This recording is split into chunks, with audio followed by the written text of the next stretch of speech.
Now I reduced the size of the entrance because there was a lot of wasps around and a lot of robbing bees coming in around. So I just wanted to make sure that the guard bees here can protect the hive from any invaders. So that's why I shortened the entrance. So the bees, there's enough bees there they kind of worked it out now. They go on the front of the hive and then they get in, but the robbers aren't tormenting them. So they're bringing in a bit of pollen today. I can see green coming in, yellow. So that's good because it was pretty bad weather here. So it's nice to see them out and about. So this one now, she's got her brood box and then she's got another super there with frames in it. I'm hoping to get them to pull that. And there's some already drawn so they can move the nectar from the brood box up. That way Brianna has got more room to lay. So I'm feeding them at the minute because it can be hit and miss with the weather at the minute. One day it's fine, the next day it's not so good. So just as a safety precaution. There's some green pollen coming in there now too. You can see that. They're just lovely bees, but the wasps are tormenting them at the minute, so I just want to kind of give them as much protection from them as possible. Now I took out the queen excluder because I wanted to pull the comb, and I don't really mind if Brianna goes up and lays because it really doesn't matter to me. I can always let whatever's there hatch out and then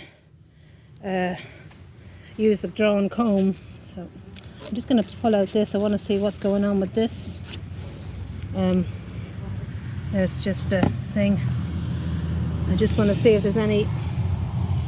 There's a couple of mites there now. I just see a couple of mites on the floor. You can see them there. There's one there. And there's another one there. So the stuff must be working. That's good to know. So that's good to know. I only see 1, 2, 3. I only see 3 mites there, so that's quite good. So I'll just let that run for the month, and then I'll see what the story is then.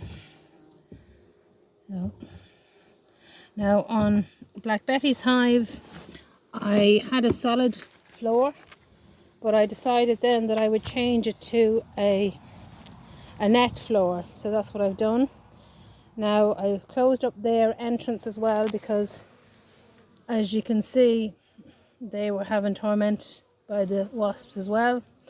So the bees seem quite content. They're bringing in pollen today.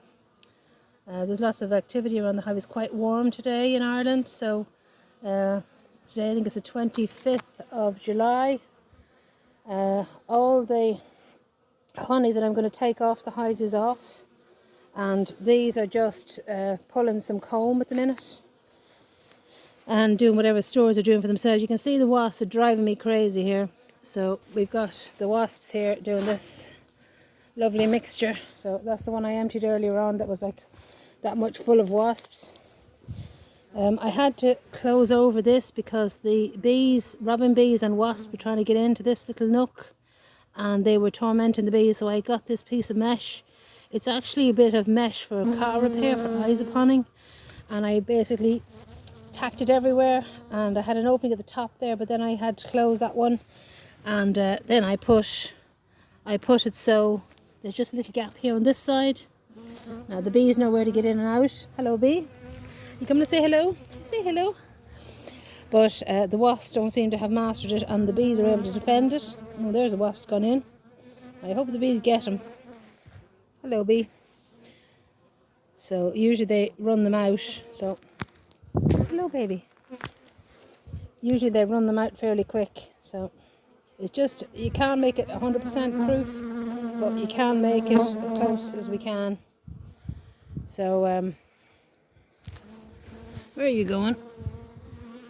I don't know. He's trying to get in there, but he can't get in. Good.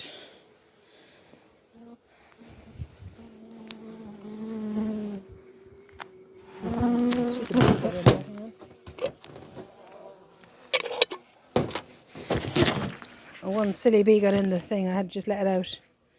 It's 90%, 100% practically wasps in there. It's all wasps and an odd fly. There's nothing else in there, which is good. That's literally a tablespoon of jam in water, and it's doing the trick.